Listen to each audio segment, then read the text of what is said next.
our next video today, we are going to be showing a video behind the chemistry of sleep. Well, Kyra, do you know anything about sleep? Well, I know you need it every single night. I need Starbucks in the morning. Well, this next video is all about the information of sleep and how it's very useful. Sleep. It's composed of more than just shutting your eyes and resting your muscles. 5 levels of benefits and more than 5 types of disorders can come with the world's most beloved activity. It just matters on how you choose to do it.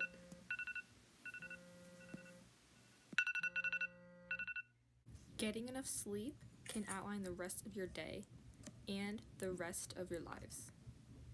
So, to get up every day and do everyday things, such as walking your dog, you need that energy. You need that cortisol produced from sleep to jolt you in the morning to make it on time to school or to work.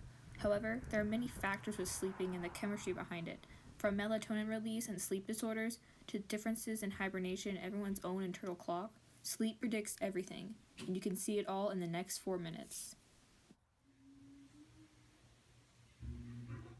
So the fact that our bodies have an internal clock is not just a myth. It is a real actual thing that involves a lot of chemicals and a lot of signals being transmitted all throughout our body. So first, it starts off with our retinas in our eyes. Whenever our retinas see light throughout the day, it sends these signals that go to the brain that transmit all the way to the pineal gland, which is a section in your brain.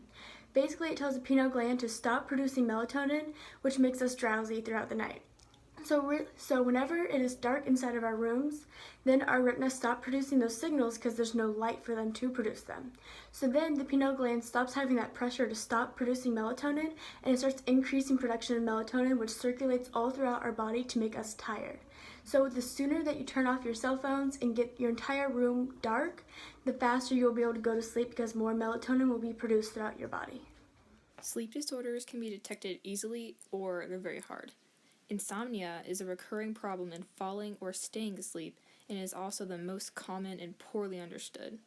It's caused by low serotonin, which is a hormone that maintains mood, and abnormal brain levels of gamma-aminobutyric chemical that shuts down the brain regions.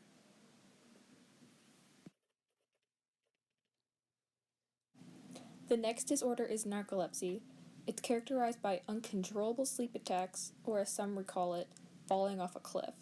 Narcolepsy is caused by a specific gene that tells the immune system that a chemical messenger neuron is invading, which results in the destruction of many neurons and a sudden plunge into being awake. Sleep apnea is much more common than narcolepsy. Anyone that has the symptoms of snoring, gasping, or they stop breathing in their sleep probably have sleep apnea.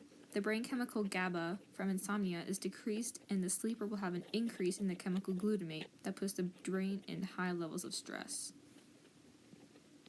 The last disorder is night terrors. Night terrors are not nightmares, but they are related to them. Waking up screaming from sleep is the side effect. Not only is disorder caused by the lack of sleep and an increase of hypocretin, which is a chemical that keeps your brain awake, it is also caused by PTSD.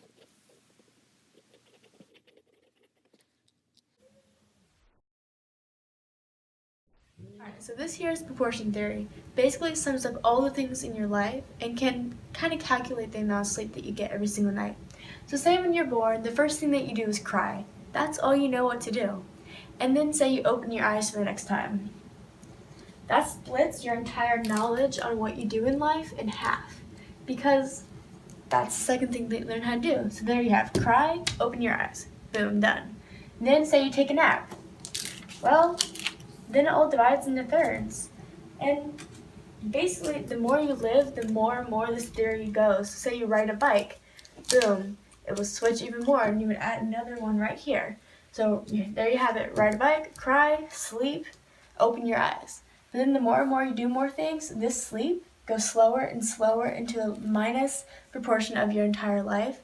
So when you say you have sleep in a blink of an eye, really it's just your body getting older, and the theory is it's because of this proportion theory.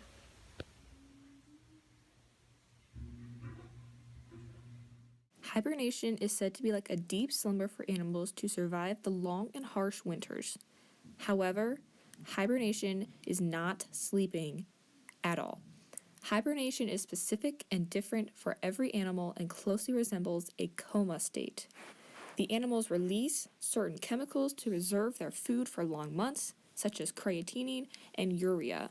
The chemicals slow appetite, they trigger a lower heart rate, and maintain body temperature. As for humans, it is closely impossible to hibernate the way animals do. We have been scientifically proven that we show no history of hibernating. With new technology, our brains are too aware that we know how to survive in the cold. After watching that, I think it's time for bed. Yeah, talking about sleep definitely makes you sleepy. Well, I learned something new today, Zoe. Well, today I learned that I cannot hibernate.